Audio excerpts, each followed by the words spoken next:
Hello everybody and welcome to Hensuki episode 5 anime review. This week we met a girl that isn't interested in main character Kun. That's a change, isn't it?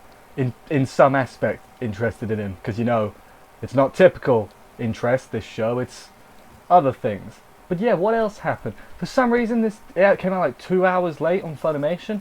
I don't know what's up with that, Funimation. You need to step up your game. Your play is crap and fix it, please. Every other service is good.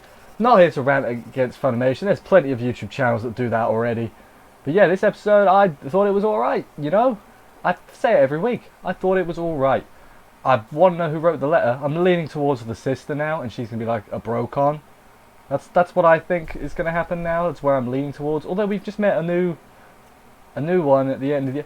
Let's just get through the episode, and then we'll just talk about it more at the end. That's a good idea. Let's do this thing. So the episode begins, and he's told via letter, come to the astronomy club, or you know, you're gonna get this photo distributed on the internet. You're gonna be famous, man.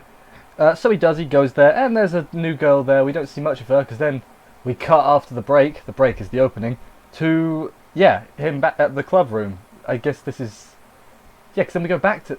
Doesn't matter. We get this little bit with the other characters, I guess. Kohai is dressed as a bunny girl because she's joining the club, and Senpai was like, you can join, but you gotta do what I say. And she's doing what she says, she's a bunny girl. Nanjo's joining as well.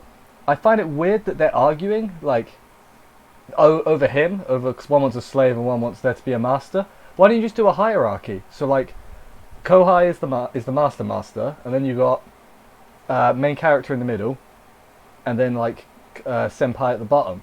So, like, he owns her, and then she owns him. Surely that makes sense. Just from a, you know, I mean, I'm trying to. I realise what I'm doing is I'm trying to make sense of a very, you know, not. I think it's based to say not normal relationship, but you know, that's what we do. We make the nonsense be more sense. More sense. More sense works. They're all joining the club or whatever, and they bond over the lewd manga. I guess bond. Yeah, you can call it bonding. Kohai discovers bad dojins. By bad, I mean like rated R. What do they call that? 18 plus. What's the official term? Ero dojins. I guess. I don't know. Yeah, and then basically Nanjo joins to cock block him basically at every possible moment. Joke's on you, Nanjo. He doesn't want either of them. He's searching for Dawan, and I don't know. I think my gut is telling me the sister. I've still got a feeling it could be the teacher, like just a gut feeling, you know? But brain is saying it's probably the sister. That's it. Gut says teacher, brain says sister. But anyway, let's get on to the meat of this episode. So we meet our next character, I guess. She's a hooded girl. She's called Koharu. Koharu. Yeah. She is in love with his friend, and by in love I mean she stalks him. She talked to him once. Well, I wrote it down. He saved her hat once, and now she stalks him from a million miles away through a telescope. You know, fine. They go to the restaurant. She's like, alright, main character Kun, your job is to set me up with your friend. And he's like, you know what? I can do that. He's into lollies. And then she's like, ha ha ha, I'm older than you. And he's like, it's impossible, can't do it. She's like, please do it. And she's like, please do it, otherwise your picture's going everywhere. And he's like, I'll see what I can do. I'll manage to sort something out. Like, when she said she was older than him, I was like, no, you're not. Come on. I know anime, but come on. Come on. Also, like, she's still a lolly, right? I don't know the exact definitions of that, but she's still small. Like, the age does... Okay. That's getting into bad territory. Let's just avoid that topic. Yeah, what happened next? That's a good way. Let's cut that topic in half. On the way home, I guess, the main character runs into his sister doing some shopping, and they have some ice cream and stuff to discuss about the uniform, and about the skirt and the ribbons and that. And he's like, you know what? I got an idea. Gives Koharu a disguise so that it doesn't give away what year she's in. Although, like, by that logic, you could just give... I mean, were they at school? They might have been at school. That might have been why they needed to hide the ribbon and that. But otherwise, why couldn't you just wear normal clothes? They must have been at school. I don't remember. Introduces him to his friend. They take photo and exchange numbers and all that, and it's going well. And then she's like, "Thanks, man. You really helped me out. Thumbs up. If you need anything, I'll help you out." But yeah, he's done his job. Now we need some help though. So he's brooding, I guess, that he doesn't know who Cinderella is yet. So he tells Koharu everything, and while she's printing off millions of pictures of the guy, the boy, the blonde guy. Yeah, I'm trying to learn names. I'm not too good though. He's like Shoto, or is he Shoto? No, he's Keiki.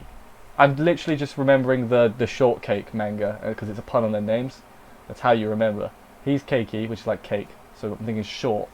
I'll look it up later. I won't actually, but yeah. Then so he tells her what's going on, everything, including the kinks as well, which is what he's not told his friend. And she's like, it could have been an outsider that snuck in. There could have been a fifth Cinderella, and he's like, crap, you're right. But someone who had to be at the club building is what they just do. So he's like, I'm gonna go ask Sensei. Well, first he goes to the club room, opens the door. He's like, nope, I'm not gonna go in there. Goes to find the Sensei to ask, who was about. Runs into the vice principal, or not vice principal, sorry, the vice president of the student council, I assume. And then she slips and falls on him, and they do the the anime thing. And then she's like, hey, I want to be with you. And like, you're like, oh, for a minute, and then you're like, oh wait, what's the catch? There's always a catch. I guess that's what we'll find out next week. What on earth the catch is. So yeah, that was the episode. Introduced the first character, the first girl to not be interested in him in some way. Although she was, because she wanted him to set her up. You know what I mean. Not directly. Whereas the other three are like, oh yes, it's no different from Nanjo really, is it? No, because it involves him. Yeah, no, never mind. Yeah, the other three want him to do something directly, and he's not willing to do that, whereas she just needed his help, basically. So she is his greatest ally at the moment in trying to figure out who on earth it is. The vice president, curious to see what they do with that. The fact that they've ignored the sister really makes me think it's her, because why would you ignore her if it wasn't her? The vice president, I'm trying to think of what on earth she could have. Like, I'm pretty sure the Brocon, the sister will be a Brocon. This one, I guess, I don't know. Yandere? She could be Yandere. It's a pretty not good thing. Yeah. But anyway, thank you everybody for watching this video. I hope you enjoyed it. If you're having problems with Funimation's player and stuff too, let me know, because I have them a lot and I want to know if it's just me. Because every other website is fine, it's just that one. But yeah, if you enjoyed this video, subscribe and stuff for millions of other reviews there'll be on the channel. And I'll be here doing this show every week. But yeah, thank you for watching everybody. I will see you next week. And bye guys.